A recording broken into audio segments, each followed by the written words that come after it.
Nalulungkot ka ba dahil lilipat ka ng eskwelahan o dahil iiwan mo si George? Ma, paano naman napunta si George sa usapan? Hindi ako bingi. Nandiyan lang ako sa kwarto kagabi nung sinugod ka ni George. Hanggang ngayon ba naman siya pa rin ang puppy love mo? Ngayon ko lang nararamdaman ang feelings ko kay George, Ma. Ha? Ano ka ba? Hindi mo naalala nung kinder kayo? Naglalaro pa nga kayo ng kasal-kasalan dun sa garden. Tapos, nag-exchange kayo ng sing-sing na galing sa apa. Tapos nalikan mo siya sa pisngi. Kaya ayun, umiyak siya at gano'n na lang ang galit niya sa'yo at hindi ka na kinausap. Kailan yun? Hindi ko na naalala yun, ah. Teka, sandali. Ma?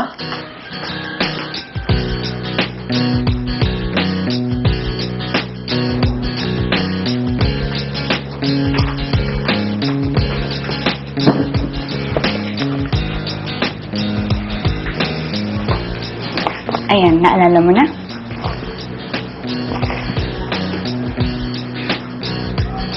Hindi ko na naalala yun, Ma. Ang naalala ko lang, ngayong matanda na kami, para kaming divorce sa dami ng away namin. Sige na nga. Sandali lang, ha?